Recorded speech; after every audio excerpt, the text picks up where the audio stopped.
Greetings and welcome back to room 303 in Freshman English. We are in the MyPerspectives volume, page 132 and following. We're working with now Haruki Murakami's The Seventh Man, one of the more interesting short stories that you will study in your high school career. Let's introduce ourselves to Murakami really quickly. Born in, I'm with you on page 132 of your MyPerspectives volume. Born in 1978, Murakami, who was born in 1949, was attending a baseball game in Japan where the American player Dave Hilton hit a double. In that moment, Murakami had a flash of inspiration during which he decided he would write a novel. He began writing that evening. Since then, his numerous novels and short stories have been translated more than the works of any other Japanese writer of his generation. After you read this story and study it with me, there's a likelihood you're going to want to run down more of Murakami's great stuff. Now, there is some background information that you have to know about. Obviously, the picture there on page 133 will help you. Hurricanes that originate in the Northwest Pacific Ocean are called typhoons. They can stretch up to 500 miles in diameter and produce high winds, heavy rains, enormous waves, and severe flooding. On average, Japan is hit by 3 severe typhoons each year due to its location and climatic conditions. Now, what is it good readers do? We've said this many times in 303. What is it good readers do? Even before you take an ACT here in a couple of years after your freshman year. First things first, you always scan the text you're looking at to see what it involves. And if you flip through the pages of Seventh Man, you will notice a couple of interesting things. Notice on page 134, do you see those 3 little kind of asterisk marks there in the middle of the page between paragraph 8 and 9? Then, for example, you'll start flipping through and you'll notice this is a story of a number of pages. We have another one of those on page 144 between paragraph 63-64, with this being a 65-paragraph story. In other words, we know right away this is going to be a story that's going to take us a few minutes to get through. But one of the interesting things about this story is how readable it is, and it will in fact kind of bring you in very quickly. Now, I'm not going to say a lot in terms of stopping our reading of this story. I'm just simply going to have the thing play. Periodically we might pause, but for the most part I want you to just get involved in the story itself and continue to annotate just like we've been doing. Now, this is our second unit, and our unit is on survival. So obviously we're going to ask some serious questions about what does this text have to say about survival. But I want you to write this down on page 133 right away. I want you to write down, what do you think's going on with the title? There are some titles, Adventures of Huckleberry Finn, that allow you to know right away what the story is going to be about, what the novel's going to be about. But there are some texts that the title you cannot understand until you finish. The Seventh Man is one of those kinds of titles, as is Golding's Lord of Flies, or any number of other titles that we'll study together over our 4 years of high school study. Let's now turn. We have a professional reader reading for us. Follow along. Let's try and pay attention, be very focused. This story is pretty easy to do that with because it's so compelling. Seventh Man, Haruki Murakami. A huge wave nearly swept me away, said the Seventh Man, almost whispering. It happened one September afternoon when I was 10 years old. The man was the last one to tell his story that night. The hands of the clock had moved past 10. The small group that huddled in a circle could hear the wind tearing through the darkness outside, heading west. It shook the trees, set the windows to rattling, and moved past the house with one final whistle. It was the biggest wave I had ever seen in my life, he said. A strange wave, an absolute giant. He paused. It just barely missed me, but in my place it swallowed everything that mattered most to me and swept it off to another world. I took years to find it again and to recover from the experience. Precious years that can never be replaced. The Seventh Man appeared to be in his mid-50s. He was a thin man, tall, with a mustache, and next to his right eye he had a short but deep-looking scar that could have been made by the stab of a small blade. Stiff, bristly patches of white marked his short hair. His face had the look you see on people when they can't quite find the words they need. In his case, though, The expression seemed to have been there from long before, as though it were part of him. The man wore a simple blue shirt under a gray tweed coat, and every now and then he would bring his hand to his collar.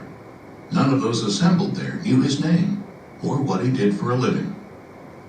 He cleared his throat, and for a moment or two his words were lost in silence.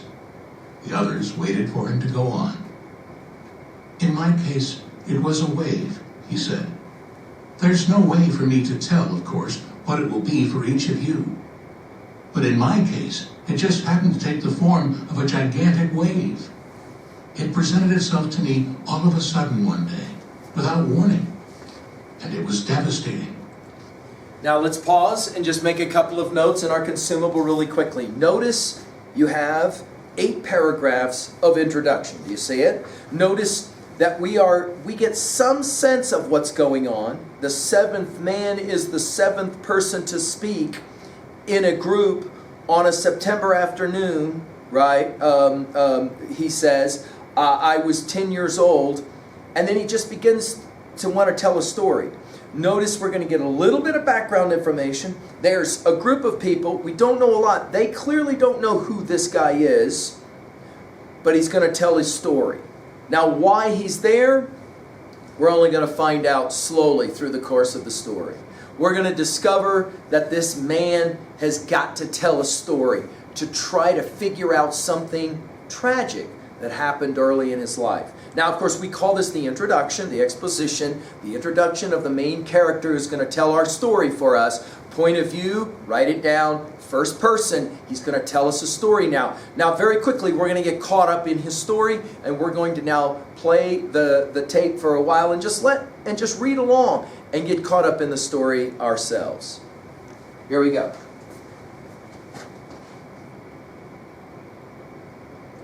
I grew up in a seaside town in the province of S. It was such a small town, I doubt that any of you would recognize the name if I were to mention it. My father was the local doctor, and so I led a rather comfortable childhood. Ever since I could remember, my best friend was a boy I'll call Kay.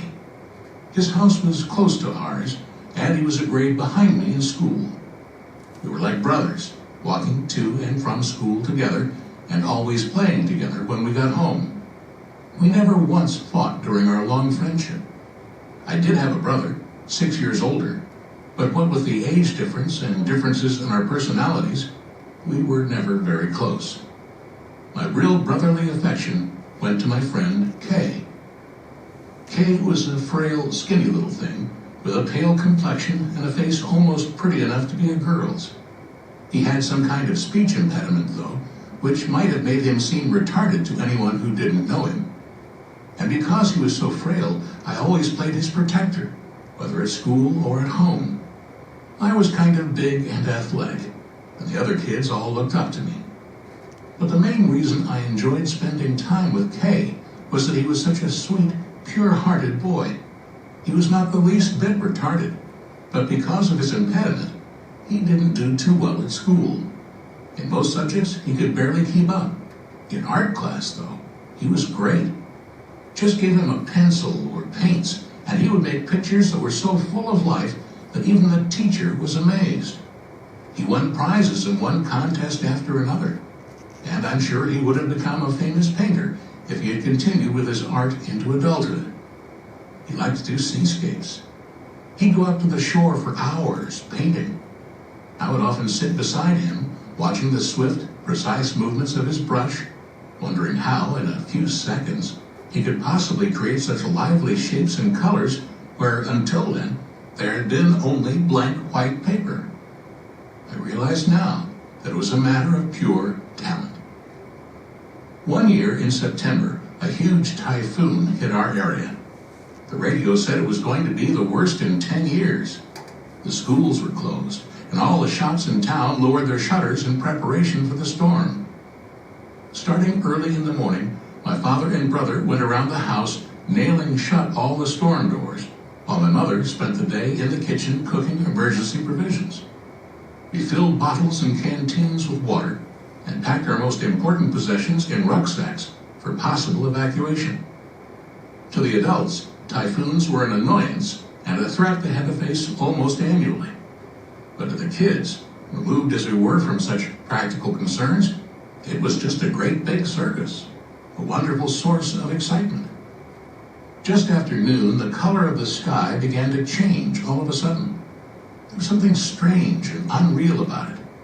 I stayed outside on the porch, watching the sky, until the wind began to howl and the rain began to beat against the house with a weird dry sound, like handfuls of sand. Then we closed the last storm door and gathered together in one room of the darkened house, listening to the radio. This particular storm did not have a great deal of rain, it said, but the winds were doing a lot of damage, blowing roofs off houses and capsizing ships. Many people had been killed or injured by flying debris. Over and over again, they warned people against leaving their homes. Every once in a while, the house would creak and shudder as if a huge hand were shaking it. And sometimes there would be a great crash of some heavy-sounding object against a storm door. My father guessed that these were tiles blowing off the neighbors' houses. For lunch, we ate the rice and omelets my mother had cooked, waiting for the typhoon to blow past. But the typhoon gave no sign of blowing past. The radio said it had lost momentum almost as soon as it came ashore at S Province, and now it was moving northeast at the pace of a slow runner. The wind kept up its savage howling as it tried to uproot everything that stood on land. Perhaps an hour had gone by with the wind at its worst like this, when a hush fell over everything. All of a sudden it was so quiet. We could hear a bird crying in the distance. My father opened the storm door a crack and looked outside. The wind had stopped, and the rain had ceased to fall. Thick gray clouds edged across the sky, and patches of blue showed here and there. The trees in the yard were still dripping their heavy burden of rainwater.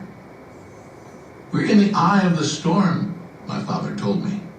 "It'll stay quiet like this for a while, maybe 15-20 minutes, kind of like an intermission. Then the wind will come back the way it was before." I asked him if I could go outside. He said I could walk around a little if I didn't go far. "But I want you to come right back here at the first sign of wind." I went out and started to explore. It was hard to believe that a wild storm had been blowing there until a few minutes before. I looked up at the sky.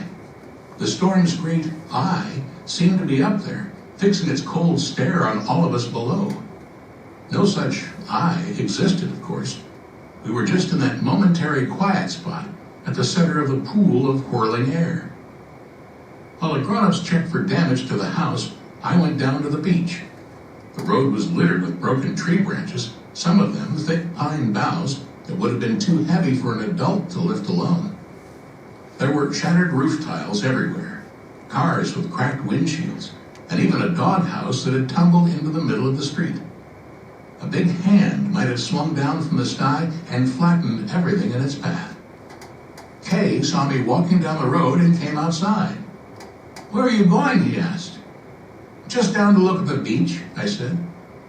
Without a word, he came along with me. He had a little white dog that followed after us. "The minute we get any wind, though, we're going straight back home," I said, and Kay gave me a silent nod. The shore was a 200-yard walk from my house. It was lined with a concrete breakwater, a big dike that stood as high as I was tall in those days. We had to climb a short flight of steps to reach the water's edge. This is where we came to play almost every day, so there was no part of it we didn't know well. In the eye of the typhoon, though, it all looked different. The color of the sky and of the sea, the sound of the waves, the smell of the tide, the whole expanse of the shore. We sat atop the breakwater for a time, taking in the view without a word to each other. We were supposedly in the middle of a great typhoon, and yet the waves were strangely hushed, and the point where they washed against the beach was much farther away than usual, even at low tide. The white sand stretched out before us as far as we could see. The whole huge space felt like a room without furniture, except for the band of flotsam that lined the beach. All right, let's pause for a moment and take a few notes. Notice we have, right, a story that's set up where we're in Japan. He will introduce us to his friend Kay. Now we get a sense that Kay's going to be important. We're back with Kay just a few paragraphs later, yes? So something clearly is going to happen between he and Kay. We'll say three things really quickly about Kay. Notice it is a friendship, yes, between the two. We have a little bit difference in age. Notice Kay is going to be mistaken as being maybe mentally challenged. We don't use the R word retard anymore. It's obviously a word that's unacceptable to us in our use here in our story. We'll forgive the author for this. But notice, Kay is not actually mentally challenged. He has a speech impediment that makes him appear so, but he's a brilliant artist and he loves to draw pictures of, yes, the water, the waves. This will be significant. We then will have the information about typhoons that will start for us in paragraph 11 and following. Notice, typhoons are interesting because for adults there's one problem, for kids there's a completely different dynamic in play. We then are going to have a storm that will attack in September, and then we hit this moment of the eye of the storm. Now this is of course just we use language like this. The moment when the storm has moved over a certain area and it's remarkably calm. Now our narrator, the seventh man, is going to then be allowed as a child to walk down to the beach. Kay will attend his friend in paragraphs 19 and 20, and out they go to the beach. Notice everything looks different in paragraph 24. Put that in your notes. Everything is different. The waves are strangely hushed.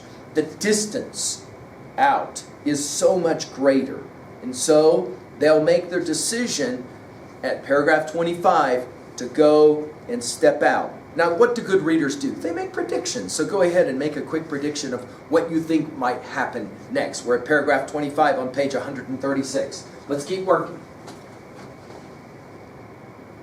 Other side of the breakwater and walked along the broad beach, examining the things that had come to rest there.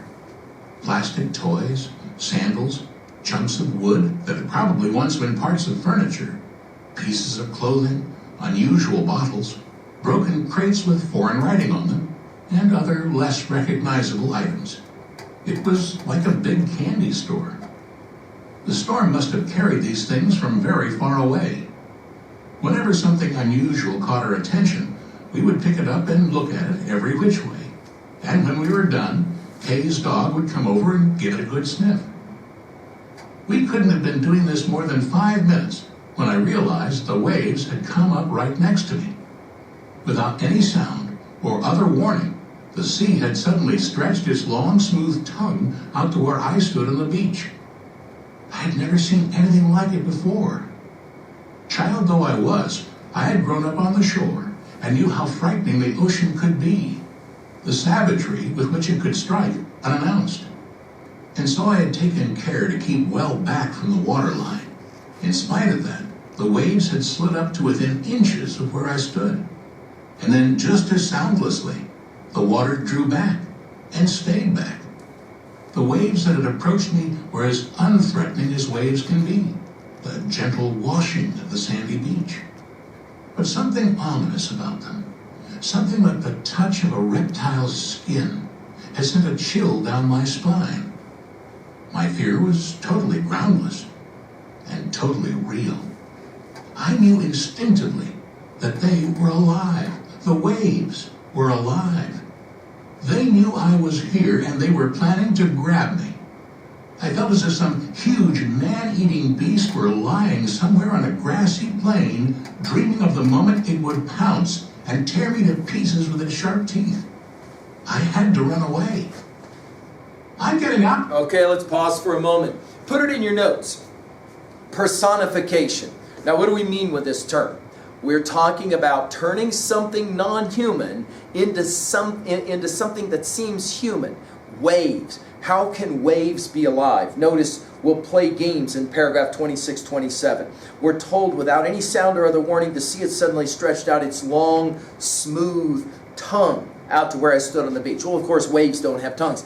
This is an attempt to try to describe what's going on. Notice he talks about the savagery which the waves could strike unannounced. Soundlessly, we're told, the waves, the water drew back, and then we get this very interesting simile, like the touch of a reptile's skin, paragraph 27, a simile, a comparison using like or as. In other words, he knows something is desperately wrong. Go back to the last line of paragraph 26. Many have seen this as the thesis of this story. The savagery of the fighting ocean in which it could strike unannounced is the first maybe giveaway, foreshadowing. Something's about to happen. The waves were alive. They were planning to grab me. And of course, this notion of personification and foreshadowing come together, give us the sense of the conflict that's about to happen. Now, we're going to ask this question now. Put it in your notes. What is the central conflict of the story? We're at paragraph 28, and obviously we're going to begin to now enjoy this conflict. Let's go to work. I yelled to Kay. He was maybe 10 yards down the beach, squatting with his back to me and looking at something. I was sure I had yelled loud enough, but my voice did not seem to have reached him. He might have been so absorbed in whatever it was he had found that my call made no impression on him. Kay was like that. He would get involved with things to the point of forgetting everything else. Or possibly I had not yelled as loudly as I had thought. I do recall that my voice sounded strange to me, as though it belonged to someone else. Then I heard a deep rumbling sound. Uh-oh. It seemed to shake the earth. Actually, before I heard the rumble, I heard another sound. A weird gurgling, as though a lot of water was surging up through a hole in the ground.